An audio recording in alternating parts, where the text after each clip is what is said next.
বিদ্যুৎ ও জ্বালানি নিয়ে অন্তর্বর্তী সরকারের প্রস্তাবিত মহাপরিকল্পনাকে অবান্তর বলে উল্লেখ করেছে Centre for Policy Dialogue CPD. বৃহস্পতিবার রাজধানীর ধানমন্ডিতে এক সংবাদ সম্মেলনে এসব কথা বলেছে গবেষণা প্রতিষ্ঠানটি। তারা বলছে বিশেষ কোনো দেশকে সন্তুষ্ট করতেই এমন পরিকল্পনা নিয়েছে সরকার। জানাতুল ফেরদৌসী রিপোর্ট। পূর্ব প্রস্তুতি ও ঘোষণা ছাড়াই সম্প্রতি বিদ্যুৎ ও জ্বালানি নিয়ে 2026 থেকে 2050 সালের মহাপরিকল্পনার খসড়া প্রকাশ করে অন্তর্বর্তী সরকার।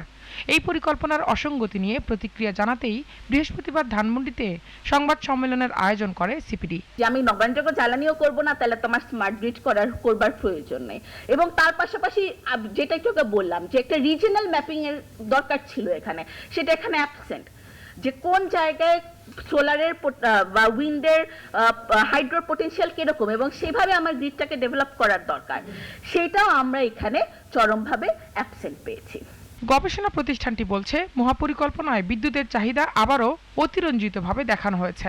একই সাথে জ্বালানি রূপান্তরের বদলে দেশকে আরো গভীরভাবে কয়লা ও এলএনজি নির্ভরতার দিকে ঠেলে দিচ্ছে সরকার। যথাযথ লজিক্যাল রিজনিং ছাড়া, মেথোডোলজিক্যাল রিগার ছাড়া এবং অ্যাকচুয়াল রিনিউয়েবল এনার্জি ইন্টিগ্রেশন ছাড়া যেন এই প্ল্যান কোনোভাবেই পাস না হয়।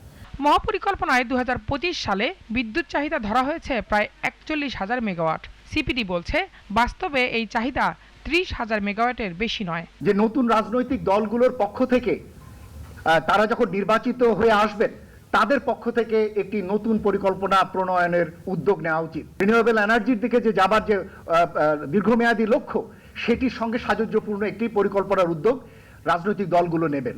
কয়লা ও এলএনজি কখনোই টেকসই বা নবায়নযোগ্য জ্বালানি নয় বলে উল্লেখ করে গবেষণা প্রতিষ্ঠানটি বলছে এতে জ্বালানি খাতে বাড়তি অর্থ গুনতে হবে ভোক্তাদের।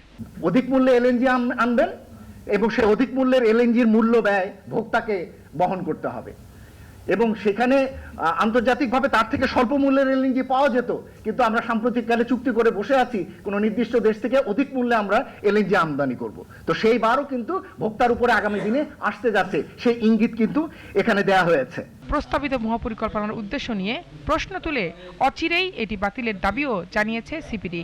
এটি অংশগ্রহণমূলক নয়, এটি বিশেষ স্বার্থ গোষ্ঠীকে সুবিধা দেওয়ার জন্য। Jannatul Ferdousi, GTV news, Dhaka.